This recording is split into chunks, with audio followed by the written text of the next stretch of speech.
बिस्मिल्लाहिर्रहमानिर्रहीम। अस्सलाम वालेकुम स्टूडेंट्स, मैं हूं हसन फरीद, आपका फिजिक्स टीचर। आज हम चैप्टर नंबर 3 की एक्सरसाइज करेंगे और बहुत इंपॉर्टेंट शॉर्ट क्वेश्चन है एक्सरसाइज में जो आप लोगों ने क्लियर करने। तो आइए स्टार्ट करते हैं आज का लेक्चर। तो स्टूडेंट्स देखते हैं स्टेटमेंट क्वेश्चन 3.1 की। What is the difference between uniform and variable velocity. Article में हम लोगों ने ये चीज क्लियर की है कि यूनिफॉर्म वेलोसिटी और वेरिएबल वेलोसिटी क्या होती है। तो जरा देखते हैं जी।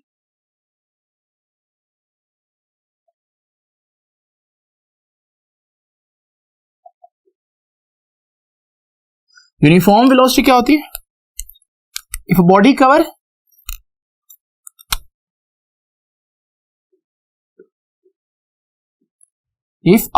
covers equal displacement in equal interval of time, तो फिर हम कहेंगे कि वेलोसिटी जो है वो यूनिफॉर्म है। ये मैं एक्सप्लेन भी कर चुका हूं पहले।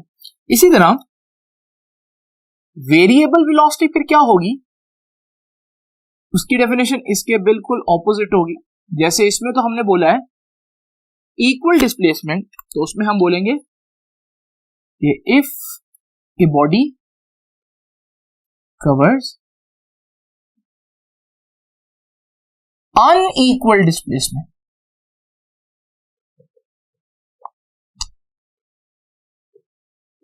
In equal interval of time,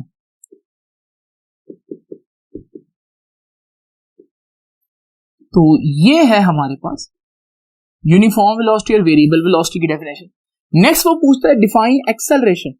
मैंने बताया था कि एक्सेलरेशन क्या होता है, जब भी किसी चीज की स्पीड चेंज हो तो हम कहते हैं इस बॉडी में एक्सेलरेशन है। तो व्हाट इज एक्सेलरेशन?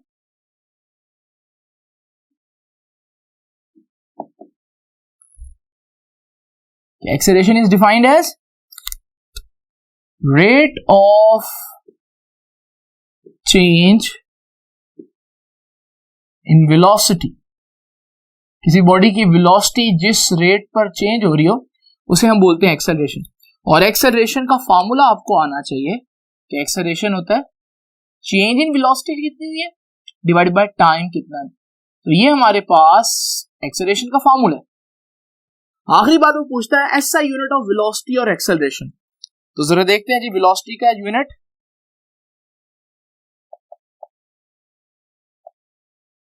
सबको मालूम है, बहुत आसान यूनिट है, मीटर्स पर सेकेंड, एसआई यूनिट। और इसी तरह unit of acceleration, unit of acceleration है, इस फॉर्मूले से निकालें। ऊपर वेलोसिटी का मीटर पर सेकंड तो आना है, लेकिन नीचे टाइम से डिवाइड करूंगा तो एक और सेकंड, तो ये हमारे पास आ जाएगा मीटर पर सेकंड स्क्वायर। तो ये हमारे पास 3.1 क्वेश्चन का आंसर। जरा देखते हैं 3.2। कहते हैं an object is thrown vertically upward. एक ऑब्जेक्ट को बिल्कुल सीधा फेंका है। Discuss the sign of acceleration due to gravity relative to velocity. Velocity के लिहाज से एक्सेलरेशन ड्यू टू ग्रेविटी, उसका साइन क्या होगा, इसका मतलब समझते हैं। While object is in air, तो सबसे पहले तो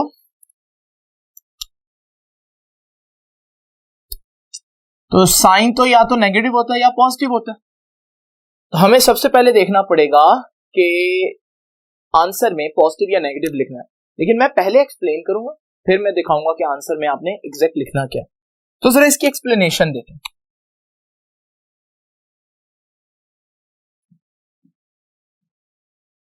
सबसे पहले मैंने आप लोगों को जब ये आर्टिकल पढ़ाया था एक्सेलरेशन वेलोसिटी का, तो मैंने आपको एक्सेलरेशन और वेलोसिटी की डायरेक्शन बताई थी। एक दफा फिर से बताता हूं मैं आपको।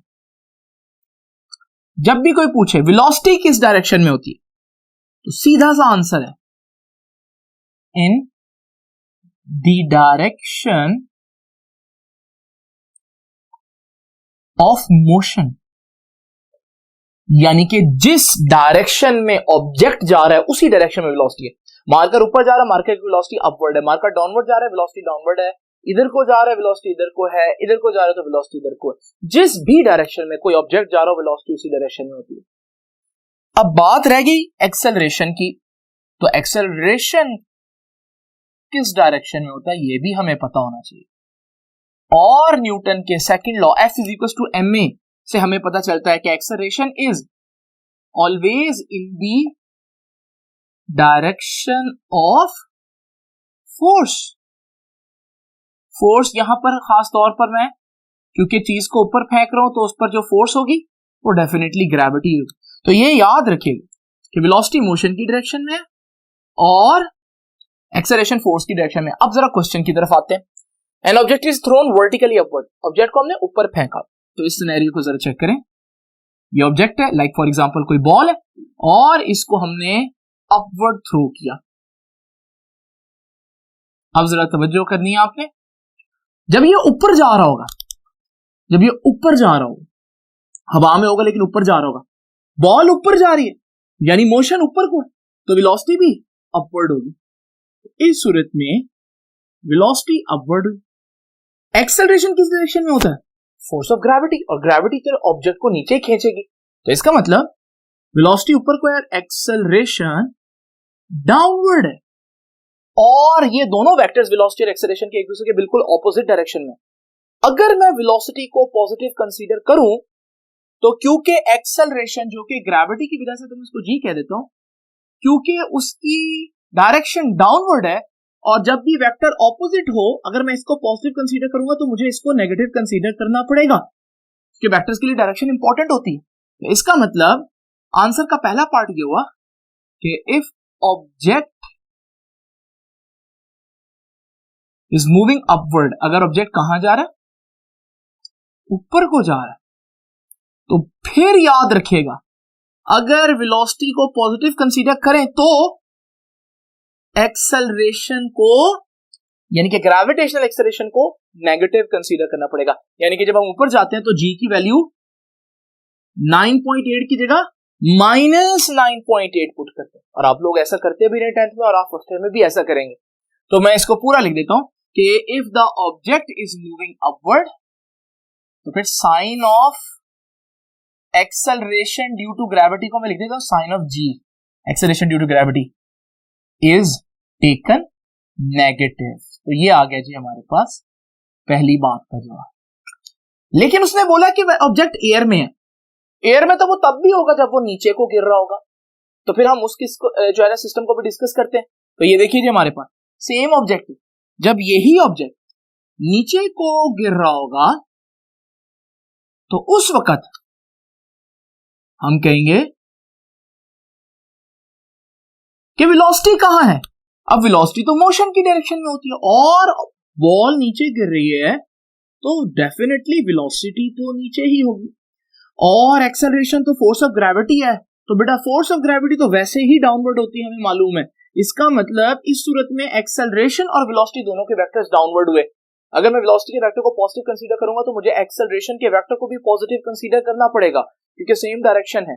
तो इसका मतलब दूसरा पार्ट इसका होगा कि if object is moving downward, अगर वही ऑब्जेक्ट हवा में है लेकिन नीचे को आ रहा है तो फिर हम क्या करेंगे, साइन ऑफ ग्रेविटेशनल एक्सेलरेशन यानी कि जी को क्या लेंगे, इज टेकन एज पॉजिटिव। और आपने देखा है कि जब आप न्यूमेरिकल करते हैं और कोई चीज ऊपर से नीचे आ रही हो तो फिर आप जी की वैल्यू +9.8 पुट करते हैं।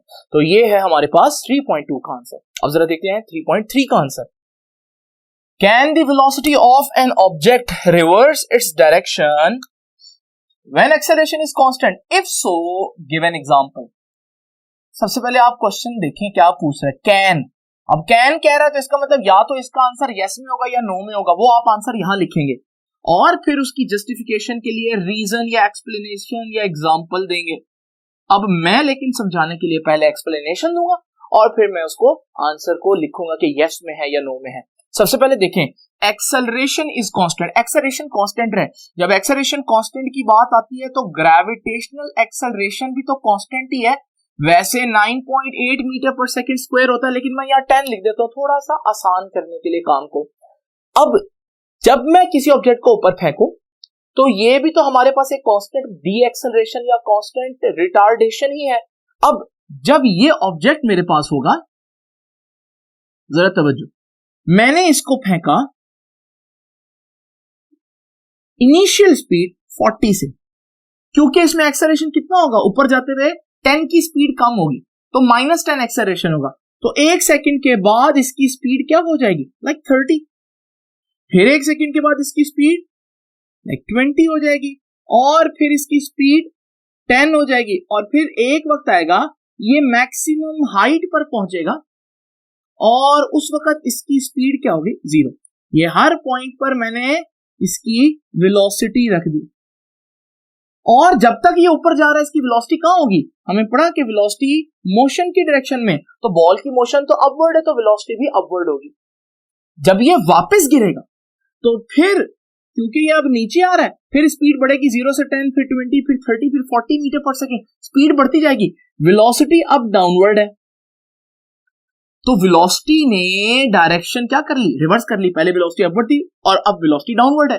मगर अगर आप एक्सेलरेशन देखें, एक्सेलरेशन चेंज इन वेलोसिटी होती है, तो पहले वेलोसिटी कितना चेंज हुई, 40 से 30 यानी कि 10, फिर 30 से 20 यानी कि 10, और फिर 20 से 10, और फिर हमारे पास 10, और नेगेटिव क्योंकि कम होता जा रहा है आंसर, तो यहां पर हम कहेंगे कि वेलोसिटी जो है वो अपनी डायरेक्शन चेंज कर रही है, रिवर्स कर गई। पहले वेलोसिटी अपवर्ड थी और अब वेलोसिटी डाउनवर्ड है, तो वेलोसिटी ने डायरेक्शन रिवर्स की, मगर एक्सेलरेशन कितना रहा, -10 का। या मैग्नीट्यूड के हिसाब से देखें तो पहले भी एक्सेलरेशन 10 का था लेकिन नेगेटिव में था, और अब नीचे आते हुए भी एक्सेलरेशन 10 का होगा लेकिन पॉजिटिव में होगा, तो है तो मैग्नीट्यूड वाइज 10 ही ना। तो उसने पूछा था can the velocity of an object reverse direction when acceleration is constant, acceleration constant रहे और ऑब्जेक्ट अपनी वेलोसिटी जो है रिवर्स कर ले, तो बिल्कुल इस केस में ऐसा हो रहा है।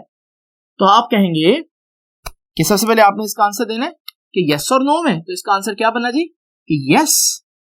और आगे क्या लिखेंगे फिर आप, yes N object can reverse its velocity when acceleration is constant, वो सारी बात आप स्टेटमेंट में लिखेंगे, ठीक है। आगे वो कह रहे if so give an example, और एक्सप्लेनेशन के अंदर आप यही एग्जांपल देंगे, और एग्जांपल क्या बन रही है कि when a ball is thrown vertically upward, कि जब हम एक ऑब्जेक्ट को या बॉल को ऊपर फेंकते हैं vertically upward, it reverses its direction, वो अपनी डायरेक्शन चेंज कर लेती है, रिवर्स कर लेती है। कहां रिवर्स किया, इस पॉइंट पर, यहां तक ऊपर थी वेलोसिटी, फिर उसके बाद वेलोसिटी डाउनवर्ड होगी। Its direction at highest point, तो जहां पर हाईएस्ट पॉइंट है वहां पर वो अपनी डायरेक्शन वेलोसिटी की रिवर्स कर लेगी, बट एक्सेलरेशन क्या रहा, एक्सेलरेशन तो कांस्टेंट रहा, acceleration due to gravity remains constant, तो वो तो कांस्टेंट रहा। और कितना रहा, हमें मालूम है 9.8 मीटर पर सेकेंड स्क्वायर, जिसको हम 10 मीटर पर सेकेंड स्क्वायर भी कह सकते हैं। तो ये है हमारे पास क्वेश्चन 3.3 का आंसर। अब जरा देखते हैं 3.4 क्वेश्चन को। तो स्टूडेंट्स देखते हैं जरा 3.4 की स्टेटमेंट। ये 4 स्टेटमेंट्स हैं, ABCD। पहले मैं स्टेटमेंट ए पढ़ता हूं। कहता है specify the correct statement, true या फॉल्स बताना कौन सी स्टेटमेंट ट्रू है कौन सी फॉल्स है। पहली स्टेटमेंट है N object can have constant velocity even its speed is changing. अगर किसी चीज की स्पीड चेंज हो रही है तो क्या उसकी वेलोसिटी कांस्टेंट हो सकती है? हरगिज नहीं। हम लोगों ने पढ़ा कि वेलोसिटी कांस्टेंट होने के लिए स्पीड का कांस्टेंट होना तो शर्त है ही, इसके साथ साथ डायरेक्शन भी कांस्टेंट होनी चाहिए। लेकिन अगर स्पीड खुद ही चेंज हो रही होगी तो वेलोसिटी तो कभी भी कांस्टेंट नहीं हो सकती। This statement is clearly a false statement. Reason क्या लिखेंगे आप जी? रीजन यही लिखेंगे कि व्हेन स्पीड इज चेंजिंग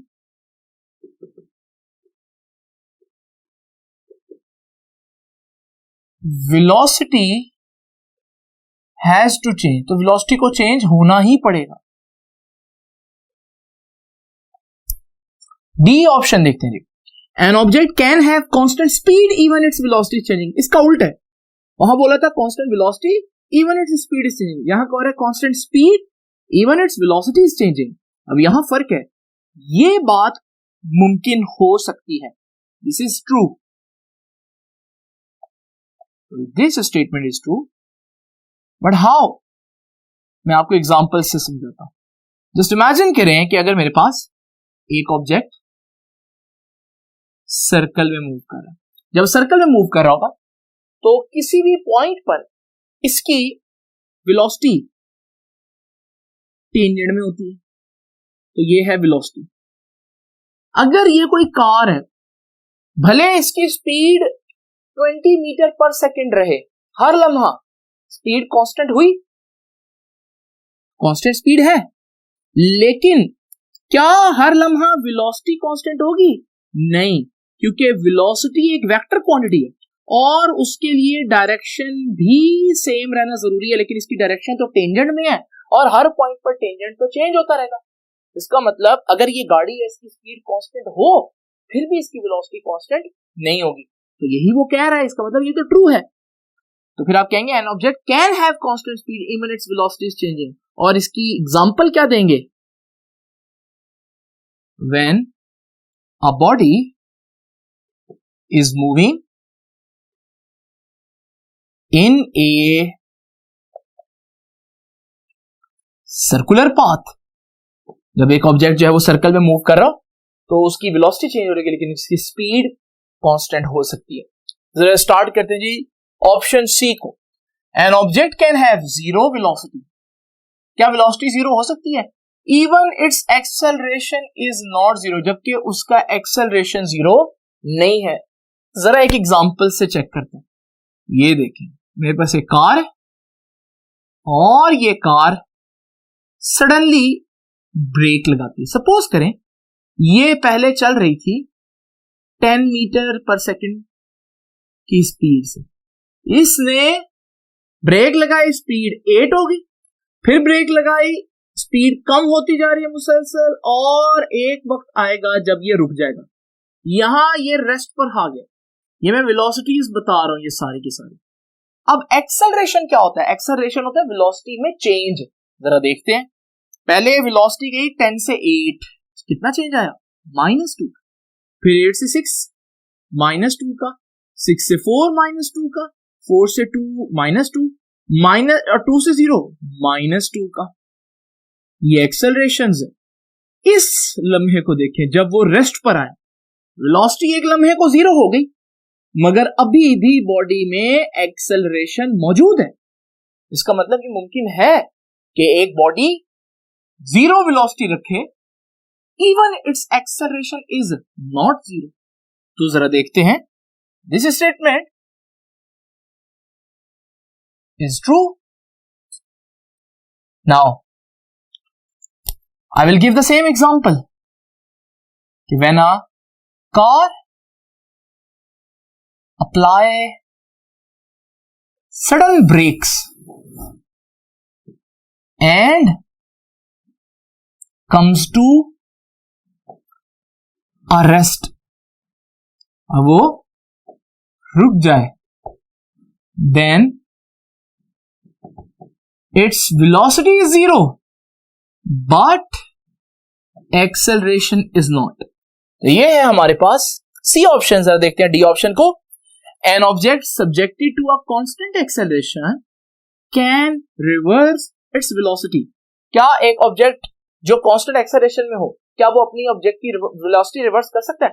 ये अभी हम लोगों ने 3.3 क्वेश्चन कर पढ़ा, उसके ये डिटेल में आंसर दिया था। बस अब यहां पर मैं बता देता हूं कि बिल्कुल ट्रू है, और एग्जांपल अब आप लोग इसकी खुद लिखेंगे, क्योंकि पिछला पूरा शॉर्ट क्वेश्चन इस पर था 3.3। तो ये था कि अगर हम किसी चीज को वर्टिकली अपवर्ड फेंके तो मैक्सिमम हाइट पर पहुंचकर उसका एक्सेलरेशन, उसकी वेलोसिटी डायरेक्शन रिवर्स करेगी। अभी वेलोसिटी ऊपर को है, यहां पहुंचकर वेलोसिटी डाउनवर्ड हो जाएगी, लेकिन एक्सेलरेशन तो हर जगह 9.8 मीटर पर सेकेंड स्क्वायर ही रहेगा। इसका मतलब एक्सेलरेशन के कांस्टेंट होते हुए वेलोसिटी अपनी डायरेक्शन रिवर्स कर सकती है। तो इसका आंसर आपने 3.3 में लिख देना है, और एग्जांपल आपने यही दे देनी है। कि क्या एग्जांपल बन रही है कि when an object is thrown vertically upward,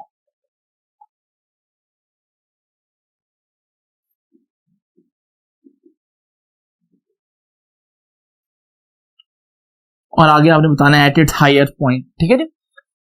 next question देखते हैं जी 3.5। A man standing on the top of a tower throws a ball straight up with initial velocity vi and at the same time throws a second ball straight downward। ये देखिए जी, एक tower पर एक शख्स खड़ा है, this is ground and this is tower। अब ये जो शख्स है टॉवर के ऊपर, दो बॉल्स फेंक कर, ये टॉवर का लेवल है, हॉरिजॉन्टल लेवल है, एक बॉल को उसने सीधा ऊपर फेंक दिया और दूसरी बॉल को उसने सीधा नीचे फेंक दिया। अब ये दो बॉल्स फेंक रहे, कहता है इनमें से which ball will have a large speed even it when it strikes the ground. ये भी अल्टीमेटली नीचे आ जाएगी और ये कुछ ऊपर जाएगी, लेकिन एक वक्त आएगा कि फिर ये भी वापस आ जाएगी। कहता है जब ग्राउंड पर गिरेंगी दोनों बॉल तो इसकी वेलोसिटी ज्यादा होगी या दूसरा ऑब्जेक्ट जो बी ऑब्जेक्ट है उसकी वेलोसिटी ज्यादा होगी। अब जरा देखें, सबसे पहले सपोज करें ये जो बॉल नीचे आ रही है जिसको मैंने ए का नाम दिया, इमेजिन करें कि मैंने इसको वेलोसिटी दी है 30 की। अब ये नीचे जाता रहा और इसने 70 की वेलोसिटी से हिट किया। जस्ट एग्जांपल दे रहा हूं, क्योंकि मैंने दोनों को सेम स्पीड से फेंका था, तो जिसको मैंने ऊपर फेंका उसकी वेलोसिटी भी कितनी है, 30 है। लेकिन हमें मालूम है कि इसका ऊपर जाते हुए वेलोसिटी कम होगी 10 एक्सेलरेशन से, तो -10 का एक्सेलरेशन होगा, तो पहले इसकी वेलोसिटी 30 से 10 कम होगी 20, फिर 20 से 10 कम होगी 10 और फिर 0 हो जाएगी यहाँ पर, और फिर ये आहिस्ता आहिस्ता वेलोसिटी बढ़ाएगा और जब ये एग्जैक्ट उसी पॉइंट पर आएगा तो इसके पास कितनी वेलोसिटी होगी, वही वेलोसिटी होगी जो पहली बॉल को नीचे फेंकते हुए दी थी, यानी कि 30। और फिर जब ये मजीद नीचे जाएगा तो फिर इसने मजीद उतना ही ग्रेविटी के जरिए वेलोसिटी जो है ये अचीव करेगा और इसकी भी वेलोसिटी 70 होगी। तो इसका मतलब किसकी वेलोसिटी ज्यादा होगी? आंसर है इसका कि दोनों की वेलोसिटी सेम होगी। तो both will hit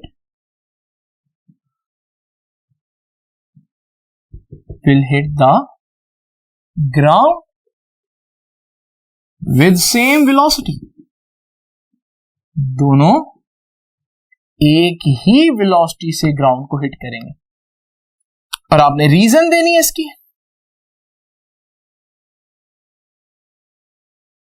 रीजन आ जाएगी, आप सारा एक्सप्लेन करेंगे कि ये बॉल ऊपर जाते हुए वेलोसिटी कम करेगी और फिर नीचे आते हुए वेलोसिटी बढ़ाएगी। जब ये उसी लेवल पर आएगी तो इसके पास भी सेम वेलोसिटी होगी और नीचे जाते हुए ये स्पीड बढ़ाएगी।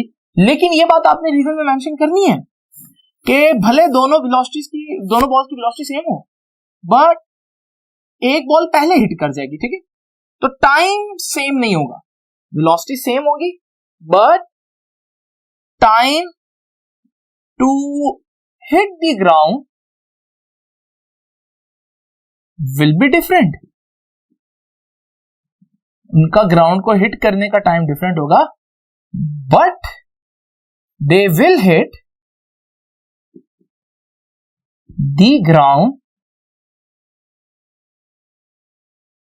विद सेम वेलोसिटी, मगर इनकी वेलोसिटी जो है वो हिट करते हुए सेम हो। तो ये था 3.5 क्वेश्चन। आइए जरा देखते हैं 3.6 क्वेश्चन। तो आइए स्टूडेंट क्वेश्चन 3.6 की स्टेटमेंट देखते हैं जी। Explain the circumstances in which the velocity v and acceleration of a car are. ये डिफरेंट सिचुएशंस दी हैं, हम लोगों ने इसके केसेस एक्सप्लेन करने के ऐसा किन सिचुएशंस में होगा। सबसे पहले तो देखिए कि वेलोसिटी और एक्सेलरेशन की डायरेक्शन आपको पता होनी चाहिए। Velocity is always in the direction of motion. Velocity is always in the direction of motion. और एक्सेलरेशन कहां होगा, याद रखिएगा, acceleration is always in the direction of force. ये दो बातें याद रखिएगा, वेलोसिटी मोशन यानी कि जिधर चीज जा रही है उसी डायरेक्शन में वेलोसिटी, बट एक्सेलरेशन जिधर फोर्स लग रही है उस डायरेक्शन में होगा। ये कौन कहता है? ये न्यूटन का सेकंड लॉ कहता है कि F और एक्सेलरेशन, फोर्स और एक्सेलरेशन दोनों की डायरेक्शन सेम होगी। अब हमने केस बताना है कि जिसमें गाड़ी का वेलोसिटी और एक्सेलरेशन पैरेलल हो। इमेजिन करें मेरे पास एक कार है और ये कार यहां जा रही है और इसकी स्पीड बढ़ रही है, ठीक है, स्पीड इज इंक्रीजिंग। जल्दी से बताएं इसकी वेलोसिटी किधर को होगी। देखें वेलोसिटी कहां होती है? इन डायरेक्शन ऑफ मोशन, और मोशन तो इधर को है, तो वेलोसिटी होगी इधर को। दूसरी बात, एक्सेलरेशन कहां होता है? फोर्स की डायरेक्शन में। इस वक्त अगर स्पीड बढ़ रही है इसका मतलब यकीनन इंजन फोर्स लगा रहा है गाड़ी को आगे लेकर जाने के लिए, तो इसका मतलब फोर्स भी आगे को लग रही है, तो एक्सेलरेशन भी फॉरवर्ड होगा। तो एक्सेलरेशन का वेक्टर और वेलोसिटी का वेक्टर दोनों सेम डायरेक्शन में हुए, तो हम कहेंगे कि वेलोसिटी और एक्सेलरेशन फिर क्या हुए? पैरेलल। कब गाड़ी की वेलोसिटी और एक्सेलरेशन पैरेलल होंगे? When speed of car is increasing, जब कार स्पीड बढ़ा रही हो, यानी कि एक्सेलरेटर पर पांव हो ड्राइवर का। अब जरा देखते हैं जी, एंटी पैरेलल। एंटी पैरेलल का मतलब ऑपोजिट डायरेक्शन में कब होंगे? अगेन हमारे पास कार है और ये कार फिर से आगे को जा रही है, मगर जाते जाते अचानक से ब्रेक अप्लाई करते हैं। अब आपको पता है अगर आप गाड़ी पर जा रहे हो अचानक से आप ब्रेक लगाएं तो गाड़ी पीछे को थोड़ी ना जाना शुरू हो जाती है, गाड़ी तो अभी भी आगे को ही जाती है, तो मोशन तो आगे को ही है, और जिधर को मोशन उधर को वेलोसिटी। ये मैंने पहले ही लिख दिया हुआ, यही हमारा क्राइटेरिया है। तो गाड़ी अभी भी आगे जा रही है भले ब्रेक्स लग रही हैं, बट आप फोर्स कहां लगा रहे हैं?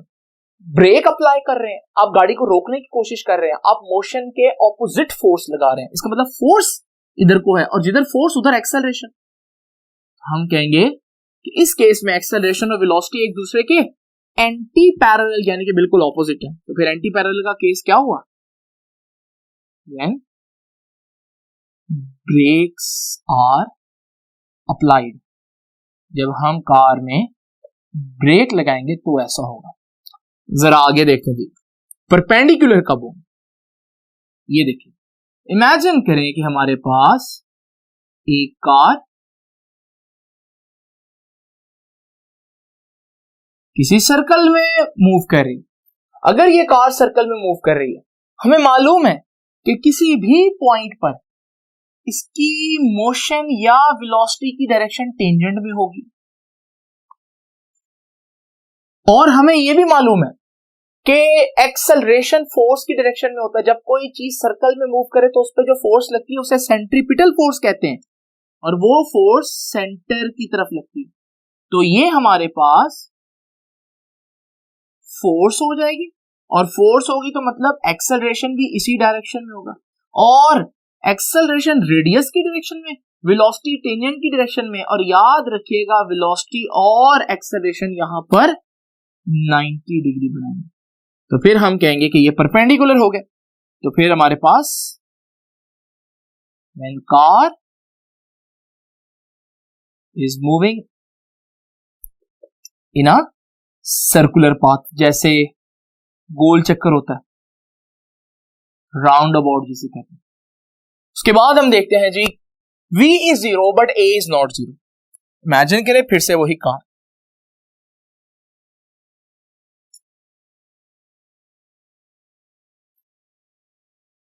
अब हमारे पास ये कार है और ये जाते जाते ब्रेक्स अप्लाई करती है। जरा सिचुएशन देखिएगा क्या होगा। इसकी स्पीड थी यहां पर 10, आहिस्ते आहिस्ते स्पीड कम होगी, 10 से 8 पर आएगा, 8 से 6 पर, देन 4 पर, 2 पर और 0 पर। अब वेलोसिटी तो ये हो गई। एक्सेलरेशन क्या होता है? एक्सेलरेशन होता है चेंज इन वेलोसिटी। अगर 1 सेकंड में वेलोसिटी 10 से 8 आई है तो चेंज कितना आया, -2 मीटर पर सेकंड स्क्वायर। फिर 10 से 6 -2, 6 से 4 -2, 4 से 2 -2, 2 से 0 -2। जरा इस आखिरी सीन को देखें, ये वो सीन है जब बॉडी क्या हो गई है, कार रेस्ट पर आ गई है। और तवज्जो करें, जब रेस्ट पर आई है वेलोसिटी 0 बट एक्सेलरेशन अभी भी है। वेलोसिटी 0 ही है लेकिन वेलोसिटी 0 होते होते भी चेंज तो आया। इसका मतलब ये वो केस है जिसमें वेलोसिटी 0 है बट एक्सेलरेशन इज नॉट 0। तो इसमें हम कहेंगे कि when the car comes to rest after applying brakes, वो तो डेफिनेट ही है कि ब्रेक लगेगी तो रेस्ट पर आएगा। लास्ट केस देखते हैं जी, A is 0 but B is not 0, इसका ऑपोजिट। ये बहुत सिंपल है। इमेजिन करें हमारे पास फिर से वही कार है और